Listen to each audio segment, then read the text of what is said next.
पश्चिम बंगाल का मुर्शिदाबाद, हुमायूं कबीर का बाबरी का। ये क्यों कहा जा रहा है? क्योंकि बाबरी की बरसी और उसी दिन बंगाल में नई बाबरी की नींव निलंबित टीएमसी विधायक हुमायूं कबीर ने मुर्शिदाबाद में मंच सजाया। भीड़ थोड़ी सी जुटी वहां पर, ईंटें आई, नारे लगे और ममता की पुलिस बस खड़ी हुई वहां देखती रही। उसके बाद सवाल है कि क्या ये एक धार्मिक शिलान्यास था? यह बंगाल में चुनाव से पहले धार्मिक ध्रुवीकरण की कोशिश थी जिसका सपोर्ट ममता बनर्जी कर रही? क्या हुमायूं कबीर अकेले खेल रहे हैं या इसके पीछे ममता बनर्जी की मौन स्वीकृति है? और सवाल यह भी कि क्या बंगाल में बाबरी की राजनीति अब और कहां तक जाने वाली है?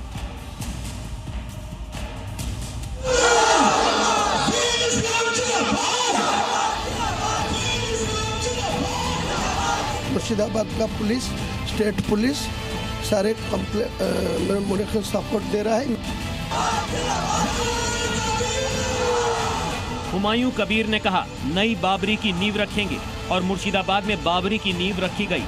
हुमायूं कबीर ने तारीख बताई और उसी दिन ममता बनर्जी पुलिस के सामने ही शिलान्यास किया गया। हुमायूं कबीर ने 2 लाख लोगों के जुटने का ऐलान किया और जहां बाबरी की नींव पड़ी भारी भीड़ जुटी। पश्चिम बंगाल के मुर्शिदाबाद जिले के बेलडांगा में टीएमसी से निलंबित विधायक हुमायूं कबीर ने अयोध्या की बाबरी मस्जिद की तर्ज पर बनने वाली मस्जिद की आधारशिला रखी। यानी बाबरी बरसी के दिन ही बंगाल में नई बाबरी की नींव रखी गई। हुमायूं कबीर ने मंच पर मौलवियों के साथ फीता काटा और आधारशिला रखने की औपचारिकता पूरी की।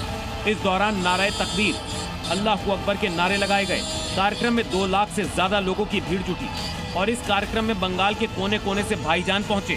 कोई अपने सर, कोई ट्रैक्टर ट्रॉली तो कोई रिक्शा और वैन से ईंट लेकर नई बाबरी के कार्यक्रम में पहुंचे। लेकिन इस बीच ममता बनर्जी पुलिस बस मूक दर्शक बनी नजर आई। ये यहाँ पर इस पर लिखा जाएगा तमाम जो चीज़ें हैं और ये इस तरीके का एक पिलर बनाया गया और इसी जगह पर वो शिलान्यास किया जाएगा। तो लगभग जो है तैयारी पूरी हो चुकी है बाबरी मस्जिद के शिलान्यास को लेकर के और लोगों का जो काफिला है वो यहाँ पर लोग पहुँच गए और प्रयास ऐसा लगा रहे थे, कह रहे थे हुमायूं कबीर की तकरीबन 2 लाख लोगों की आने की पुलिस ने, क्योंकि ये हाईवे है तो पुलिस ने अपनी सुरक्षा की तैयारी भी की है। सुंदरवन जिस तरीके से लोग आएंगे तो ट्रैफिक की बड़ी समस्या होगी यहाँ पर। सुरक्षा के लिहाज से कैमरे भी लगाए गए हैं और अभी तक हालांकि बैरिकेडिंग कहीं कोई नहीं दिख रही है, बिल्कुल रोड ओपन है, लेकिन पुलिस अपने तरीके से बिल्कुल मुस्तैद है। लेकिन सवाल है कि आखिर बंगाल में बाबरी को फिर से जिंदा क्यों किया जा रहा है? आखिर हुमायूं कबीर बाबरी बनवाने की जिद पर अड़े क्यों हैं? और सबसे बड़ा सवाल कि आखिर ममता बनर्जी बाबरी पर मौन क्यों है? ये सवाल इसलिए क्योंकि जब से हुमायूं कबीर ने बाबरी प्लान बनाया है तब से खुलकर टीएमसी ने इसका विरोध नहीं किया। लेकिन जब नई बाबरी पर बवाल बढ़ा तब जाकर हुमायूं कबीर को पार्टी से निलंबित तो कर दिया गया, लेकिन इसके बाद ममता सरकार मौन ही नजर आई। तो क्या माना जाए, हुमायूं कबीर कहीं टीएमसी के किसी हिडन एजेंडे को ही आगे तो नहीं बढ़ा रहे हैं? क्या नई बाबरी की नींव रखने के पीछे ममता बनर्जी की मौन स्वीकृति छिपी है या फिर ये पूरा मामला एक सोचा समझा सियासी ब्लूप्रिंट है? सबसे बड़ा सवाल, क्या बंगाल चुनाव से पहले अल्पसंख्यक वोटों की गोलबंदी के लिए हुमायूं बस एक मोहरा है और असली चाल कहीं और से चली जा रही है? क्या ये प्लांट ध्रुवीकरण है? क्या ये वोट बैंक का मास्टर स्ट्रोक है? और क्या आने वाले दिनों में बंगाल की राजनीति में राम बनाम बाबरी और धर्म बनाम सत्ता का नया फ्रेम तैयार किया जा रहा है?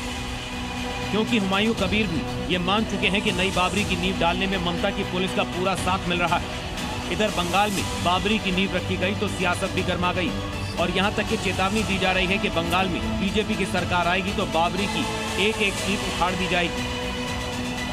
ये सब टीएमसी की नौटंकी है। बाबर के नाम पर एक भी ईंट रखी गई तो सरकार भाजपा की वहाँ आने वाली है, उस एक एक ईंट को उखाड़ करके फेंक दिया जाएगा। देखो, हुमायूं कबीर जो है उसका इतिहास समझो, वो भाजपा का एजेंट है, वो भाजपा का आदमी है, भाजपा से चुनाव लड़ा 19 के अंदर और वो जो काम कर रहा है वही कर रहा है जो भाजपा करती है।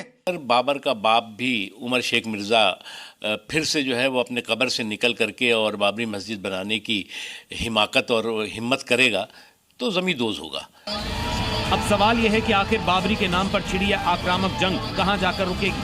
हुमायूं ने एक ऐसे विवाद को जिंदा कर दिया है जिस पर आने वाले दिनों में घमासान और तेज हो सकता है। जी मीडिया के लिए मुर्शिदाबाद से परिवेश वात्स्यायन की रिपोर्ट।